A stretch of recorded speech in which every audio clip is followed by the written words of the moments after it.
Tantor Audio, a division of Recorded Books, presents Warping Minds and Other Misdemeanors by Annette Marie and Rob Jacobson. Narrated by Iggy Toma. Chapter 1. I'm not gonna lie. Being restrained by handcuffs in a room with two powerful, beautiful women has a certain appeal. However, when those two women are cops and the room is a cold, barren box used for interrogations, the allure diminishes dramatically. Captain Blythe dropped a stack of folders on the metal table with a loud smack, rattling the chains that ran from the tabletop to my wrists. She settled into the seat across from me and pushed up the sleeves of her simple white blouse. With wavy blonde hair to her shoulders and cheekbones to spare, she had a kind of Kate Blanchett thing going on, minus the charm, or the accent. Kit Morris. Her blue-eyed stare scraped like icicles. Tell me everything you know. Everything? Did she mean that literally? I glanced at the second woman in the room for a clue. Agent Leanna Shen. While Blythe had the men in black look down, Leanna might have wandered into the precinct by accident. Just shy of 5.5 feet tall, she'd covered her simple blue jeans and black jacket outfit in knickknacks. Leather bracelets, beads hanging from her ponytail of thick raven hair, silver rings on her slender fingers, chains and necklaces layered over her white t-shirt, and a hemp satchel slung over one shoulder. When she caught me looking her way, she added a well-honed scowl to her accessories list. Since neither woman was offering an explanation, I shrugged. That could take a while. I know a lot of things. For example, the brachiosaur sounds in Jurassic Park were made by mixing whale and donkey noises together. Blythe's eyes squinched. What? You said you wanted to know everything. I'm a bit of a movie buff, so I know lots of film trivia. Do not screw with me, she growled, and for a split second both the table and my chair lifted off the floor. The table and I hovered for a second, then dropped. My chair hit the linoleum, then my tailbone hit the chair. The impact jarred my teeth, the bang of the table landing ringing in my ears. Oh, fun! Blythe was a telekinetic, and angry. The captain leaned across the table. Don't forget where you are. This isn't a TV show. We aren't the police. You don't get a phone call or a lawyer. This is the MPD, and in this precinct you are completely unalterably at my mercy. Do you understand? I nodded, playing it cool despite the dour voice in my head tallying all the ways in which I was completely screwed. My gaze darted away from her menacing glare and landed on my warped reflection in the one-way mirror behind her. It made me look like a deranged G.I. Joe doll. To be fair, I hadn't showered or shaved since my arrest 2 days prior, and this dull gray jumpsuit wasn't doing my summer tan any favors, though it sure made my baby blues pop. But considering a very generous barista had once compared me to a young Chris Pine, the hobo soldier look was depressing. Blythe flipped a folder open. We're on our third interview, Mr. Morris, and I have no patience left. It'd be in your best interest to change your attitude before this session is over. Was that a threat? I'd liked her initial strategy better. The classic interrogation method where she'd started out considerate and conversational, offered me a hot drink and a snack, then subtly manipulated me into revealing self-incriminating tidbits about my past. Or she tried. Maybe I should have been less obvious about deflecting her questions. Not to say she was bad at her job, but this wasn't my first interrogation. I slouched back in my chair. What do you want to know? I want answers about your guild, Kirk, Connor, and Cassid. Real answers. She picked up a pen. How long were you a member of KCQ? About a year before shit hit the fan. And the same night your guild fell, you attempted to flee the country? Her tone suggested she didn't think much of my bid to secure basic, prison-free survival. I did flee the country, I corrected. And I would have fled the continent, too. But I didn't expect Magipol to send a superstar sorcerer after me. I gestured to Leanna, chains jangling unpleasantly. She maintained her scowl. Damn, her poker face was good. My previous interrogations had featured Blythe alone, so when Leanna had shown up for this one, I'd hoped for the timeless good cop, bad cop routine, but that didn't seem to be happening. "What was your role in KCQ?" Blythe asked. "Support for the lawyers at the firm," I answered promptly. Blythe jotted that down. "What kind of support?" "Emotional." The captain raised an unimpressed eyebrow. "Emotional?" "Well, yeah, literally." When she continued to stare expectantly, I added, "Me and another guy handled it. The lawyers would tell us what state of mind they needed their client in, and we'd come up with a way to get them there." "So by support, you mean manipulation?" I shrugged. "I like to think of it as emotional guidance." "And how did you emotionally guide clients?" "I'm not sure how to describe it." A phone beeped imperiously, but she ignored it. "Did you use magic?" "Who said I have magic?" The phone beeped again. Blythe sighed, reached under the table, and lifted a cell phone into view. The screen lit up as she checked her messages. Her mouth tightened, which I took to mean doom and disaster were impending, and we should take shelter immediately. Standing, she clipped the phone back to her belt and turned to Leanna. "I need to take care of something. Keep him talking." "Yes, ma'am." With a sharp nod, Blythe strode out of the room and graciously slammed the door behind her. "A little intense, isn't she?" I observed. Leanna took the vacated seat. "She's a precinct captain in one of the biggest cities in the country." Despite her neutral tone, her voice had a soft, caressing quality that I found surprisingly pleasant. It was a shame she wasn't playing good cop. "Every day," she continued, "Captain Blythe deals with rampant magic, illicit guilds, arrogant guildmasters who think they're above the law, and violent criminals who use their abilities to hurt, cheat, or kill people." She didn't add, "violent criminals just like you." Her restraint impressed me. "And," she continued, "all while keeping the existence of magic guilds and the MPD hidden from the public. A crucial mandate your guild flouted." She cleared her throat.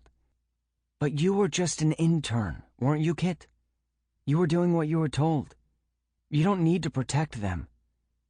I grinned. "That works better without the throat clear first. Really obvious tell that you're about to bullshit me, I've got to say." She stiffened in her seat. "Oh, and try to relax more. The fake sympathy will be more convincing." Her glower returned full force, obliterating the remnants of her kind expression. It had been a decent attempt at building a rapport with me. She wasn't experienced at the technique, which seemed like an oversight in her training, but I suspected Leanna's real role in the agency involved far more skill than mere interrogation. According to the rumors floating through the holding cells, of which I believed maybe 5%, Agent Leanna Shen was an abjuration sorcerer, and abjuration was anti-magic sorcery? That concluded my knowledge on the topic. But I did know the handcuffs around my wrists were an artifact created by a sorcerer for a specific magical purpose, in this case nullifying the magic of whoever had the unfortunate pleasure of wearing them. When she didn't respond to my helpful critique, I attempted a charming smile. "You're pretty young for an agent." Leanna's scowl deepened. Even though it was a reasonable observation, she looked my age, which seemed like a stretch for full agenthood. "Do you know why you're here?" she added coldly. "In this room?" "Because Blythe has a thing for younger guys who can quote the entire courtroom speech from A Few Good Men?" "Because," she said in that clipped tone people use when they're silently praying for patience, or imagining what it'd feel like to strangle me. "We're currently investigating 3 cases of extortion totaling $2 million, 5 cases of embezzlement over $500,000 each, and 8 reports of blackmail. Your guild was behind them all, and unless you want those charges added to your already extensive list of crimes, you should strongly consider shedding some light on the inner workings of KCQ." Despite myself, my mood sobered. This wasn't my first interrogation, but it was my first time in the custody of the international organization responsible for dispatching magic-wielding criminals. I had no idea what to expect as far as charges and sentencing. "Let's go back to the beginning," she suggested. "Your name, Kit Morris. How old are you? 22. What's your magic class? Psycha. Which she already knew. KCQ had been a guild populated entirely by voodoo brain psychics with wildly varying abilities. All the wilder once I joined the team. She checked the notes in the folder. Why aren't you registered? Should I be? I asked innocently. Every mythic is legally required to be registered, but we have no record of you. We didn't know you existed until we took your friend Quentin into custody. I feigned dismay. He gave me up? Her expression remained painfully impartial. Why aren't you registered? I didn't even know being registered was a thing until last year. I tilted my head thoughtfully. No one at KCQ ever mentioned how it's done. Nor had they suggested I go ahead and list myself in the mythic database for the MPD to see. Who was surprised? Why didn't your parents register you when your abilities manifested? I never knew my parents. It wasn't a big deal. Not to me, at least. It was just a fact. The sky is blue, Meryl Streep is the greatest living actor, and Kit Morris is an orphan. Her eyes widened in surprise, then softened. For real this time. She still despised me, but now she felt sorry for me too, which in my opinion was worse. I expected her to offer one of those lame non-apologies that people mumble when they find out your life is more tragic than theirs.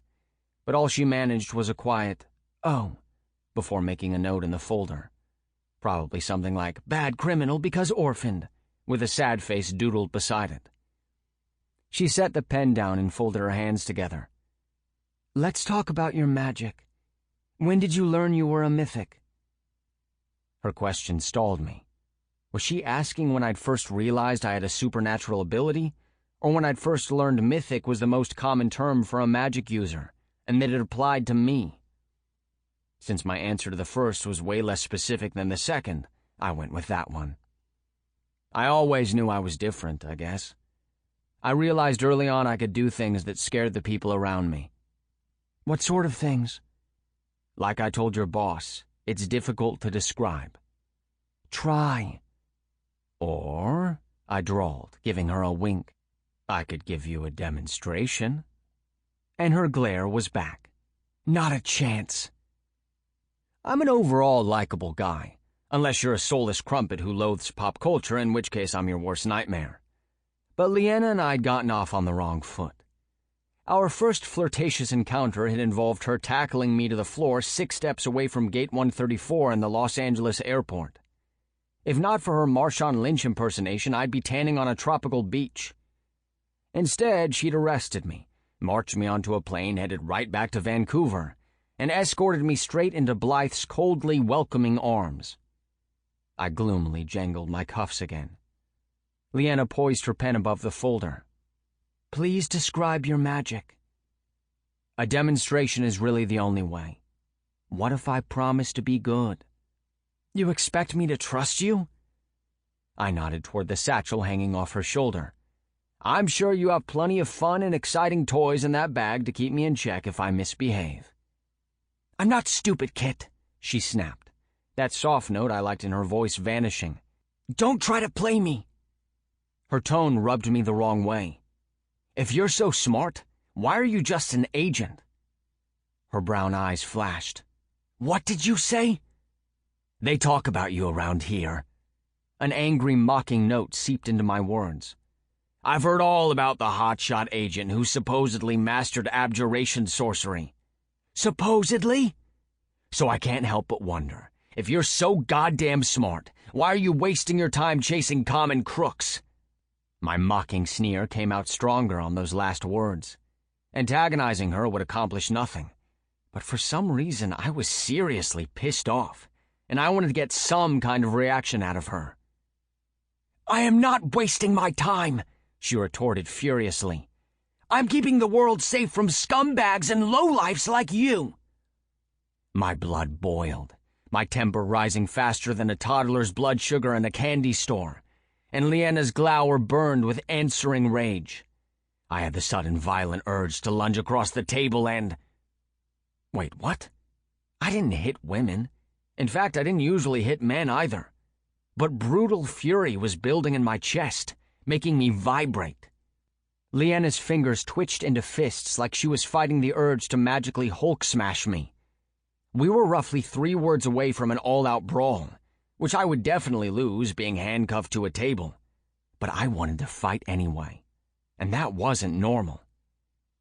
As the realization hit me, I drew in a long breath, searching for control. "This is wrong," I began, sounding only rudely assertive instead of outright aggressive. Baby steps. "You aren't actually angry."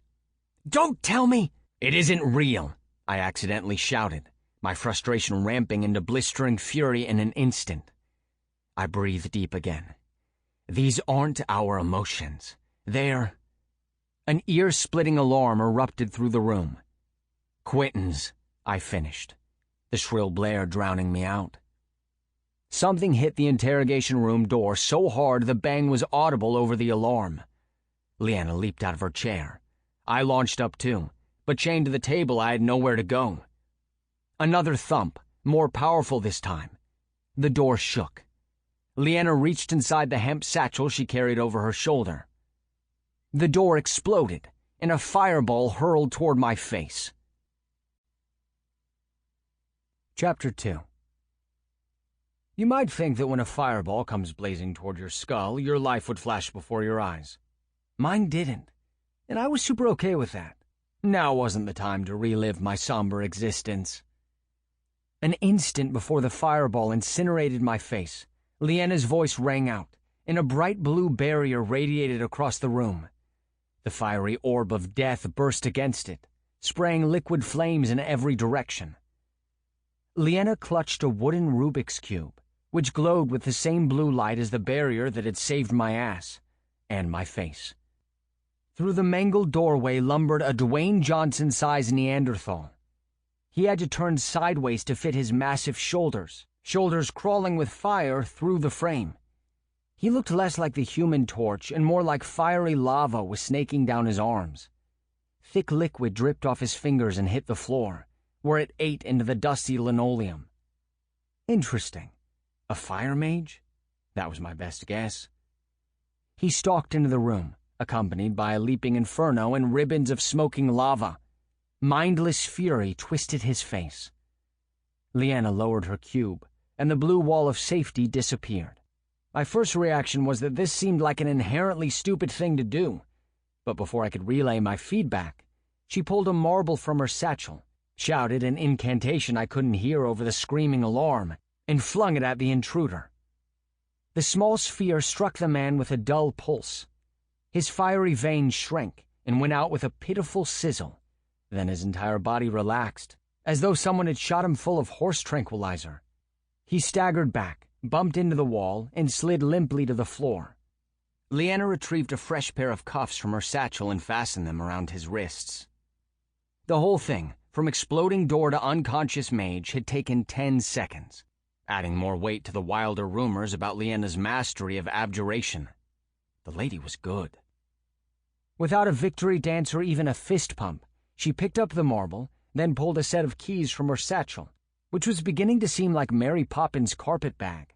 Did she have a coat rack in there too? "I've never seen a pyro mage do that before," I remarked. "Volcano mage," Leanna corrected as she jammed a key into the lock that bound my cuffs to the table and popped it open. "Follow me." "Hold on a sec. We're not going out there, are we?" The prospect of rushing out into whatever acrimonious chaos was ravaging the precinct didn't thrill me. If I was right about the involvement of my former pal and fellow inmate Quentin, he was flooding the entire precinct with contagious rage that would only keep building. That's what empaths did. They made people feel all the feels. In this case, all the incoherent fury feels. Meaning Vesuvius the lava wizard was the first of many, many magical dangers outside the interrogation room. Leanna turned toward the door. "We are." I waved my handcuffed wrists at her back. "Can you at least unlock me first?" "No." Angry heat rose from my chest and into my head, but I stuffed it back down. Quentin's emotional manipulation magnified even the slightest irritation. If it was this bad here, how ragey were all the nasty criminals in lockup? Leanna pinched one of her necklaces, a chain with a cat's eye dangling at the end. Between bleats of the relentless alarm, she declared, "Ori menti defendo." That nonsense word was an incantation for a sorcery artifact, and in response to the magic trigger word, the cat's eye pendant glowed. The tension in her shoulders loosened, and as the tight lines of anger around her full lips softened, she offered me the first smile I'd seen yet. It was small and brief, but hey, it was a smile. "Stay behind me. You'll be fine." Then she stepped out into the hallway. To follow or not to follow, that was the question. Cowering in an unlocked room without the protection of this sorceress was far less appealing than whatever chaos awaited us, so I accompanied her out the door. A nightmarish barrage of sounds assaulted my ears. Over the alarm, there were people screaming, footsteps pounding, metal clanging, and stuff breaking. To my right, the wide corridor ended in a set of nice, normal double doors. To my left, the hall bent around a sharp corner, beyond which was the epicenter of hell, billowing smoke, the orange glow of flames, bright flashes of magic. Leanna strode to the left, Rubik's Cube in hand. Fighting every instinct I possessed, I crept quietly behind her. She crouched, peeked around the corner, then tucked back behind the protective wall. "Are the soles of your shoes made of rubber?" She yelled over the alarm as she spun the Rubik's Cube, rearranging the runes that marked each square. I looked down at the prison-issued tennis shoes I'd been handed on my arrival. "I have no idea. Why?" A sizzling bolt of lightning leaped out of the billowing smoke and struck the fluorescent light overhead. The plastic casing shattered, raining debris on us. "Electromage," Leanna revealed brusquely. She poked her head around the corner again. "Let's go." "Whoa there!" I yelled like the worst cowboy of all time, desperately grabbing for her jacket. I caught the hem and yanked her back. She shrugged me off. "What?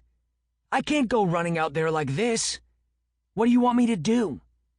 My anger flared again, and I used my cuffed hands to point at her Rubik's Cube. "Share the wealth! Load me up! Magicify me!" Another arc of lightning lit up the hallway and left a smoking hole in the wall across from us. "At least give me something that'll protect me from Zeus." I pointed at the cube again. "You can make different spells with that, right? It's got like 40 quintillion possible combinations, so there must be one that'll make me immune to all this shit." "Easier said than done," she snapped. "Come on, Agent Shen. I'm defenseless here." Jaw tight, she looked at the Rubik's Cube. "Give me a minute." "I'm not sure we have a minute." But she wasn't listening. She twisted and spun the cube, muttering words I could barely make out over the alarm. "Water. Where's water? Bling. Psychica. Bling. No, not elemental shield. Bling. Where's right?" The deep whooshing sound of a flamethrower, accompanied by a painfully bright orange glow, cascaded down the hall. A Wilhelm scream pierced the cacophony. Leanna spun the cube once more, then thunked it against my chest. The alarm drowned out half her shouted incantation, and a pale glow washed over the cube. My swelling rage subsided. Calm swept over me, followed by a wave of holy shit panic as another blast of electricity assaulted the wall. "Did it work?" she asked. "Are your emotions back to normal?" Yeah, I think." As her face lit up with a proud smile, disbelief scrunched my brows. "Wait, that's what your spell did? You made me immune to the empath?" "You asked me to." If my hands hadn't been cuffed, I would have thrown them in the air. "What about the electricity? The hellfire? The maelstrom of death magic about to explode us into gooey mist? That's what I wanted immunity from." Her scowl returned.